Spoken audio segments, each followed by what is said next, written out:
ఎన్టీఆర్ జిల్లా వైఎస్ఆర్సీపీ మాజీ మంత్రి జోగి రమేష్ అక్రమ అరెస్టును ఖండించిన తిరువూరు వైసీపీ నేతలు. కల్తీ మద్యం గుట్టురట్టు చేసినందుకే జోగి రమేష్ అక్రమ అరెస్టు చేశారు. రాష్ట్రంలో కూటమి ప్రభుత్వం గత కొన్ని నెలలుగా డైవర్షన్ పాలిటిక్స్కు తెరలేపింది. నియోజకవర్గ మైనారిటీ అధ్యక్షులు జాకీర్ ఈరోజు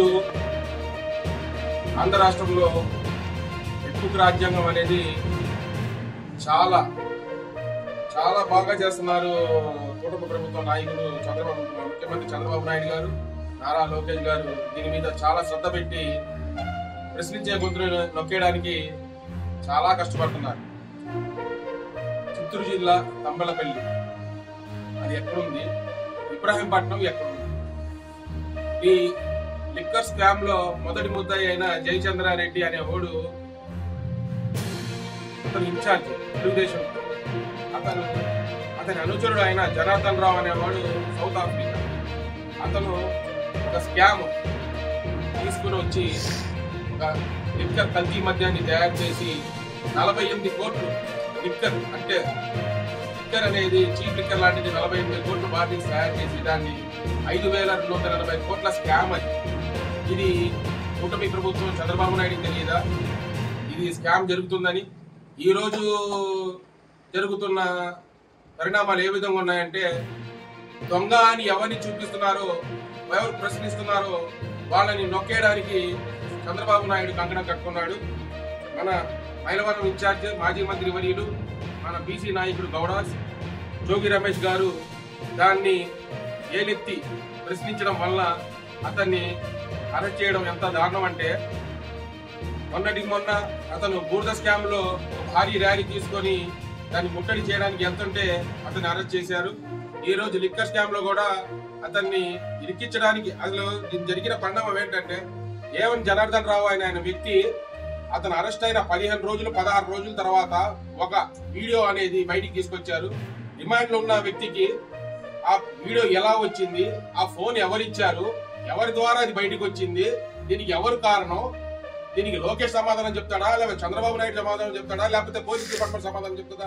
ఒక రిమాండ్ లో ఉన్న వ్యక్తికి ఫోన్ ఎక్కడి నుంచి వచ్చింది, ఆ ఫోన్ ద్వారా ఆ మెసేజ్ బయట సోషల్ మీడియాలో ఎట్లా హల్చల్ చేసింది, దీనికి ఎవరు కారణం, దీనికి ఏ విధంగా మీరు చూస్తున్నారు నాకైతే అర్థం కావట్లేదు. కానీ ఇది కావాలని చెప్పేసి ఏవన్ జనార్దన్ రావుతో ఇది ఒక వీడియో రిలీజ్ చేయించి నాతో వ్యాపారం చేయించి జోగి రమేష్ అనే మంత్రి గారు చేయించారని చెప్తున్నాడు కదా.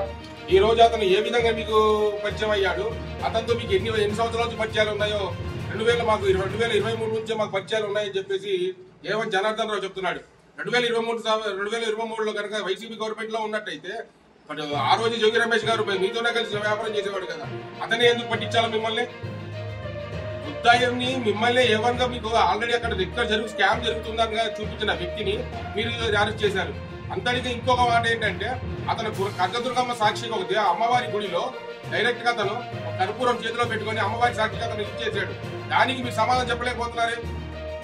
తిరుపతి వెంకటస్వామి ప్రమాణం చేశాడు, దానికి మీరు సమాధానం చెప్పలేకపోతున్నారే. మీరు అందరూ కేవలం ప్రశ్నిస్తున్నారు అని చెప్పి ఏ వైసీపీ నాయకులు ఎవరు ప్రశ్నిస్తున్నారో ఈ రోజు మెయిన్ దీనికి కారణం ఏంటంటే, మొన్న తుఫాన్ బాధితులకి రైతులకి 15 లక్షల ఎకరాల పొలాలు నష్టమైతే ఎక్కడ వైసీపీ ప్రభుత్వం పోరాడుతుందని దాన్ని డైవర్షన్ చేయడానికి నిన్న కాశీబుగ్గ వెంకటేశ్వర స్వామి గుడిలో దాంట్లో 10 మంది చనిపోయారు. ఇంకా దానికంటే ఎక్కువే చనిపోయి ఉండొచ్చు.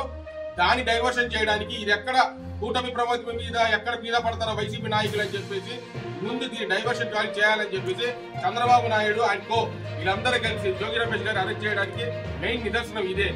ఎప్పుడైనా చంద్రబాబు నాయుడు గారు అతని మీద ఏ బురద జరుగుతుందో ఆ రోజు మరుసటి రోజు ఒక నాయకుడిని అరెస్ట్ చేయడం అతనికి ఒక వ్యసనం లాగా తయారైంది. ముందు ప్రజలకు చేసిన హామీలు చేయకుండా ప్రశ్నించే గొంతు నొక్కడానికి ఎన్ని రోజులు మీరు నొక్కుతారో అన్ని రోజులు మీరు ప్రశ్నిస్తూనే ఉంటాం. ఏ రోజు మీరు ప్రజలకి ఏ ఒక్క హామీ నిలబెట్టకపోయినా వాళ్ళు జగన్ రమేష్ గారు అరెస్ట్ చేసిన ఒక నాయకుడు పోతే ఇంకో నాయకుడు వస్తాడు, దాన్ని ప్రశ్నిస్తూనే ఉంటాడు. దీన్ని మాత్రం మేము ఉపేక్షించే లేదు. దీని గురించి ఎంత దూరం అయినా పోరాటం చేయడానికి మేము సంసిద్ధంగా ఉన్నాం.